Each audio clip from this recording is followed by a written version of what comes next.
position in our office. Thank you for being with us. Last week, but my name is Shingai Masia, and I handle the immigration portfolio here for. Great. Thank you. I'm much more understanding of your all right. So, how are you all today? Good. Good. Energized. Good. All right. Couple updates from Congresswoman Gabbard. She's obviously this week, some of the things that are hot on everyone's mind, or was talking about, she argued for continued access to contraception. I wanted to read to you her statement that she put out. She stated that the decision to roll back the insurer mandate covering birth control without copay will make these benefits unavailable to many women due to the prohibitive cost. Too often, men attempt to regulate women's bodies without our input on the issue of women's health in general and contraception in particular. While we must respect the concerns of religious institutions, it is time that women are given an equal voice in determining our health care options. So, just wanted to share that with you. Also, recently the Congresswoman did a telephone town hall on immigration, which I can tell you a little bit more about. Yeah, like kind of mentioned, Congresswoman last week had a telephone town hall. About close to 4,000 people participated in this. She was joined by local and national guests. I think most of you might know Matea Cavalier from ACLU, Claire Hannes, who's an immigration attorney here in Hawaii. She was also joined by Shuming Cheer. She's from NILC, which is the National Immigration Law Center, and she's based in LA. The Congresswoman did discuss DACA and the need for Congress to urgently pass legislation and to provide a permanent solution to dreamers here in our nation. She also addressed the outdated immigration system and the need for reforms. She spoke about family reunification for Filipino World War II veterans. She also talked about expanding access to federal immigration services on neighbor islands for constituents out there. And if y'all have any further questions, just let me know. That sounds wonderful. Sounds like we appreciate her active involvement in that. That's great. So, I think I just heard yesterday, today, Trump is talking about a trade-off between the wall and the DACA. Whatever he wants to do positively for DACA, it's going to be traded off against his wall. And I think the Dems said that's a non-starter. Have you heard anything further about any of that? Like you obviously follow the news, and a lot of what's going on Sunday, he came out with, I guess him and one of his aides, Mr. Miller, came out with what they would want in a trade-off for the DREAM Act. Right now, that just was proposed, and we'll see where that goes from there. So right now, there's not much to update everybody on right now. That's just kind of what they put out, and we'll see what happens from there. Just to reiterate, I know we've discussed this before, but I mean, the Congressman doesn't feel that the DREAM Act should be used as a political football in terms of what we're trading things off for. It's just these are people we need to take care of, and we need to pass the DREAM Act immediately. So I'll add to that a bit, asking for a clean bill to be brought up. Yeah. I mean, we can anticipate attempts to barter this, but so this is just square one, basically. And we're, as you just like Shingai said, we're monitoring this closely, and we're going to continue to. But Okay, thanks. as of now, you know where the Congresswoman stands on this, and she's actively working on this one. So,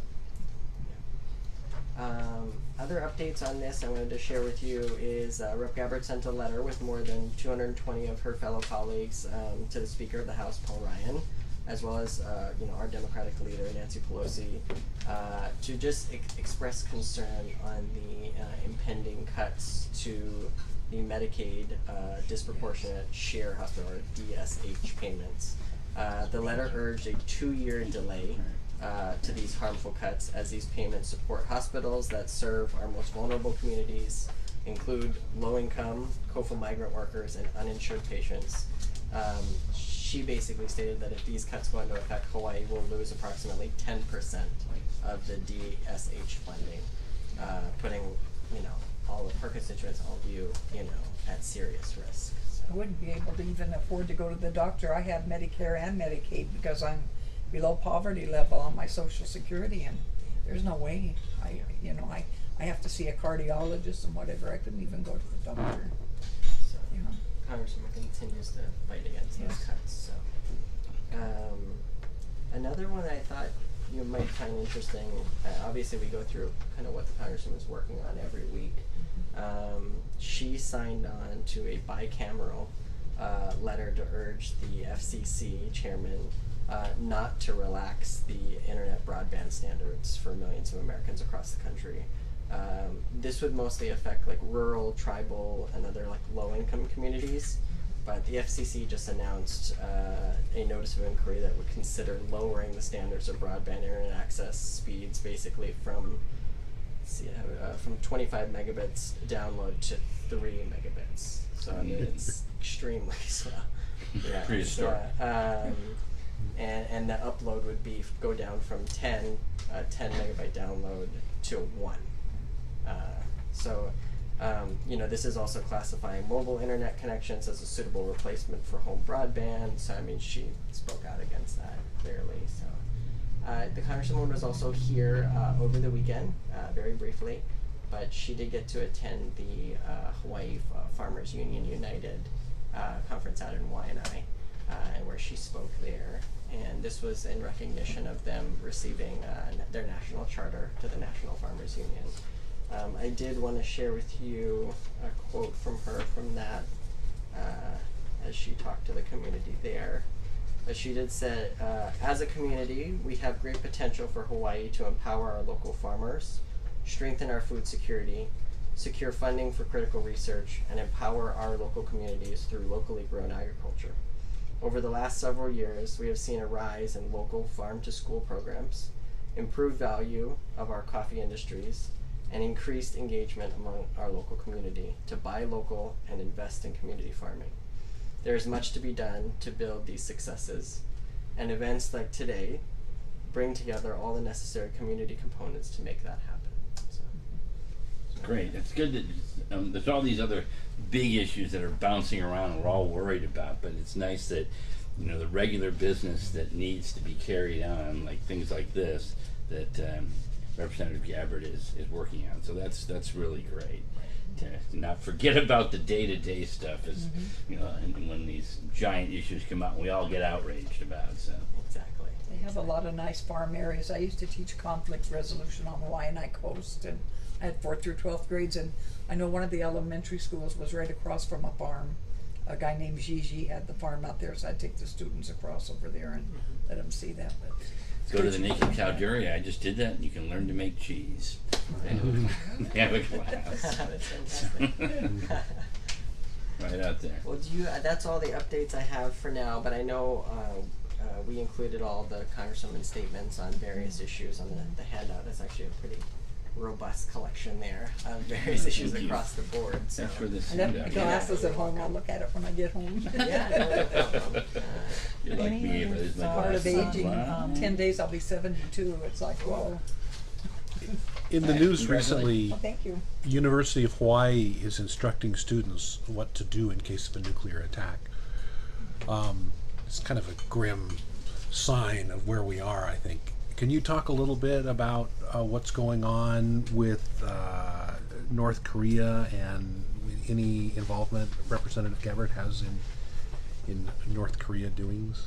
So, I mean, we've talked about this several weeks in a row as this, conversation continues to be at the forefront, especially here in Hawaii, where we're, seeing both the city, University of Hawaii, et cetera, releasing plans on how people should handle a situation like this should it occur. The Congresswoman is still actively pushing for a diplomatic solution to the crisis in North Korea. I have, let's see, I do have I think I gave this to you guys before, but I wanted to share it with you again, because, the situation really hasn't changed, but this is what she said recently was, trading barbs and personal attacks with the North Korean dictator Kim Jong-un has put the United States in a worse position today than we have been since the Korean War. Threats to overthrow the regime or wipe North Korea out entirely play right into Kim Jong-un's hands, Threatening North Korea's sovereignty has escalated the situation and increased the threat against the United States. Kim Jong-un has built up a store of weapons to dissuade us from overthrowing him. If we are to de-escalate the situation and ultimately denuclearize the Korean Peninsula, we must pursue serious and direct diplomatic engagement. We need to break, our addiction to regime change wars and chart a new path towards peace. So that's where the Congresswoman stands on the situation. So. Well, it sounds like the Congresswoman has become she's speaking quite like a statesman, you know? I mean, these words are well written and, well delivered, so that's great. Somebody needs to. I agree. Seriously, right? I agree. I have a question. So now private employers that allegedly have a moral objection to birth control can now prevent women from getting hormonal treatment, which is primarily used for birth control but has all kinds of other uses. Women use it to prevent acne. They use it to have their periods more regular. Some women have horrible periods, and that they find that this helps them. They can go to work as opposed to taking days off. Birth control pills taken over a long period of time are almost as high, reduces ovarian cancer almost as much as a vaccination would. They have a very high success, not success because you don't have to take it for that, but a high rate of reducing the rate of ovarian cancer. Women that have taken birth control pills for 20 years or so have about a 90% reduction in their risk of ovarian cancer, which is almost invariably a fatal cancer. So basically, it's not just taking birth control away, which is ridiculous in itself. It's just allowing a treatment that women need for their health. And I think it's important to point out, this is not just birth control. This is a treatment. And would we allow people to say, well, I don't think people should get, there's some religion, I can't remember which one, that, doesn't think anybody should get a blood transfusion. Are we going to say that, because of that they can tell the doctors not to do blood transfusions anymore? That's an excellent point. It's just shocking that this is being allowed. Now, I understand, I don't think HSBA and Kaiser are going to allow the employees here, but I don't know. But I would hope that they would not allow employees to be a part of their plan and make those kind of choices. I don't know if that's going to happen in Hawaii. Yeah, I'm not sure where Kaiser agency are at on this right now. But basically, the real, Employer. to me, one of the major issues is once a woman can't get birth control, they're going to get unwanted pregnancies, abortion rate's going to go up. I think it's important to look at the studies in Colorado about how the abortion rates went so down. Unwanted pregnancies went down when they made birth control free for women, which it should be, because it's in all of our interest to not have children that are unwanted or high rates of abortion. Nobody wants that. So I hope that I think our legislators need to use their opportunities to educate people about these issues. So I would encourage you to advise Tulsi of all the benefits of birth control for women's health. Other than birth control itself is probably the biggest one, certainly the biggest one, but there are a lot of other benefits that she should be talking about, because people don't know that. That's a parallel to the Planned Parenthood argument, where they think that it's only abortions, where really 90% of what's done there is women's health care. It's the pap smears and things like that.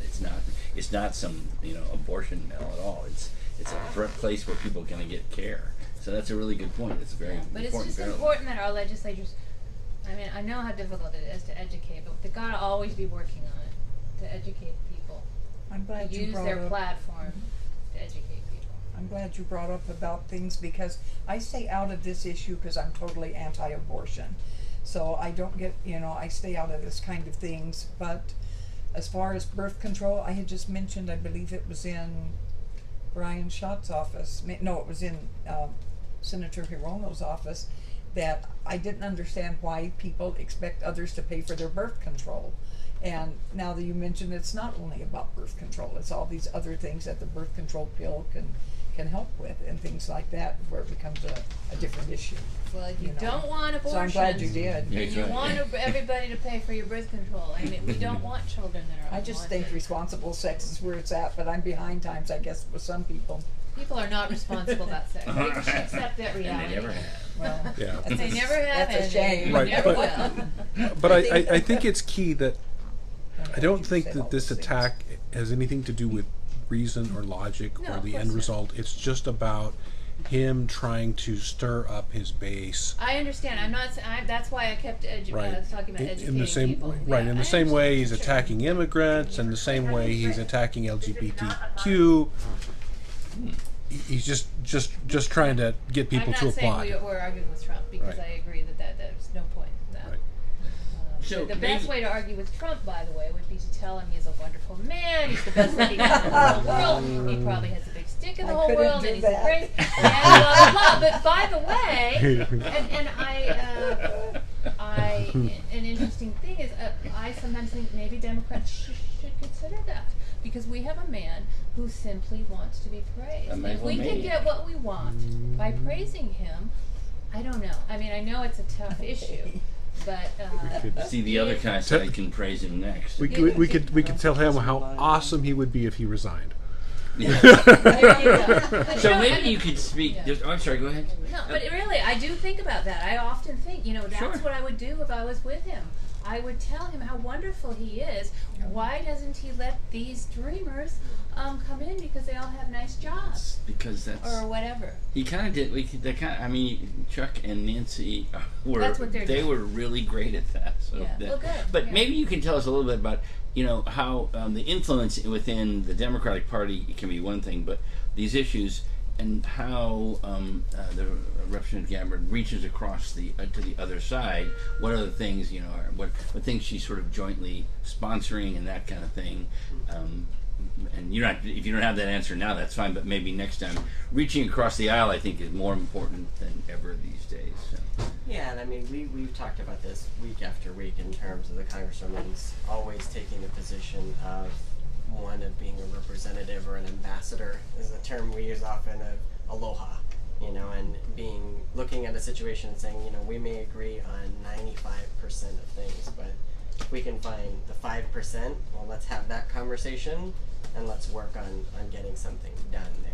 I mean, that's the attitude that the congresswoman took when she went to Congress and went to Washington to represent all of you was, yes, there's all this division, and at the time people were calling it the do nothing Congress, but she and all the time I've worked with her, she has always looked at, okay, well, what can we do now, what can we find, and that includes reaching across the aisle, that includes finding whether Democrat or Republican or independent, it's So maybe just some specifics Yeah. next time about what's going on with that. That'd be really Yeah, interesting absolutely. to hear. I mean, and just so some of the recent stuff, which I know we've all talked about, is the Congresswoman, she's recently introduced the OFF Act, and that's been something we've been working across the island. Her Stop Arming Terrorists Act has also received bipartisan support on that. So I mean, very often, she pursues legislative initiatives like this. And she's very often also referencing in her statement that these do not or should not be partisan issues, that it should be something that we're looking at of how does Right. this help people. So, and to your point, what you were saying, I mean, the congresswoman did mention it, in the statement I read earlier that, she does want to be respectful of, religious groups or religious institutions and their decisions on contraception, but, again, it's kind of like in referencing what you're saying, it's men or, we need what your voice, in this discussion as this is moving on. Right, nobody's And all talking the about other- all the cutting other- ED drugs. Right now. Well, that's just shocking, because that's not a necessary, that's almost a cosmetic. I mean, I shouldn't say necessary. It's not It's a necessary for lifestyle good drug. health. Right. It may be necessary for a good sex life, but Except it's not people with necessary for pulmonary good health. fibrosis. And to, but for women, it's necessary for good health. It promotes their well-being and their health. And it saves our society from detrimental effects, which are abortion, unwanted children, and we should all want those things. Yeah. So, So question, there's been a lot of focus at the Senate on first of all, the polarization, and now more recently that some Republican senators have been vocal in their criticism of Trump and in their criticism of the GOP, some of the GOP initiatives. And not only have they been vocal about it, but the suggestion is lots of people, Republicans, know that this has been bad and that he's a nutcase. They just haven't talked about it. But there's like a large consensus of people behind the scenes who are now going to start talking. Wow. Do you sense the same thing in the House? Is it A, that polarized, and B, there's like a silent bolus of Republicans who are really going, but now they might be more vocal, or is it a very different kind of an atmosphere in the House than the Senate? You know, I couldn't speak to that right now. I'd have to, kind of talk with the congresswoman a little bit about it. You know, in the past, not recently at least, but in the past, I know that, it was something where she's referenced in some of her public speeches how, a lot of her Republican colleagues were very excited when, they knew President Trump was coming in because they said, okay, we're going to be able to legislate, And I think to some degree there's a little bit of frustration that legislation is not happening. It's not But exactly what's happening right to your now. point, I think that senators represent an entire state. Representatives so you can be if you're a county in rural Kansas, it's going to be a much more homogeneous area of that.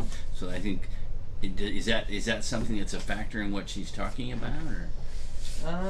It depends on I think the representative, honestly. But like I said, I couldn't speak to what the climate is in the Republican caucus right now. Sorry. Do we have a little window of opportunity, not created by us, where we can kind of go do more hand-holding across the aisle right now, because Republicans are willing to admit that maybe all is not well in the House of Trump, or it's just, a lot of press bubble and it's not real? Like I said, I couldn't speak to whether it's real or not. The congresswoman continues, on a regular basis to advocate for what she believes in, and that includes reaching across the aisle and talking to her colleagues about, important issues that we discuss every week, including the DREAM Act, including her Off Fossil Fuels Act. These are things that her Stop Arming Terrorists Act. These are things that she's working to really, increase diplomacy with North Korea. These are things that she will talk to her colleagues about, both Republican and Democrat, and continue to push for those things. And she does that to represent you all. This is what she hears from her community, and how she feels is the best way to represent all of you. So. Great. Ray from Indivisible. Had she issued a statement on the treaty with Iran? With Trump wanting to say that he wants to disband what Obama did, the treaty, non-nuclear treaty with Iran? She did. I'm sorry, I don't think I have the letter with me. Because I think it's supposed to happen this week. That's what I heard on the television. There wasn't a statement, but I believe there was a letter next week. I will look for that. So I presume it would go along. I'm just guessing from her position on the Middle East here, what she has here, that it would go along in the same direction. That trying to foment war is not a very positive development. It's better to have the Iranians agree not to build a nuclear weapon than to say no. We're not going to have that agreement. They're free to go along and do whatever they want to do, but we'll put on sanctions. It's insane. It's insane. It's like blow up the world theory. If you look, if all of you want to take a look on her website, actually, her statement on when she voted for the Iran deal, she did vote for it. No, I'm sure she's on the right side of the issue. I was just wondering because I heard that it's coming up that he wants to abrogate it this week, if she had made a public statement or something in the last couple of days. Yeah, like I said, I'll look for that letter. We can talk about that next week, I'm sure. Yeah, unless there's anything else, I think that's it, guys. Thanks, gentlemen. No, thank you. Thank you. Thank you very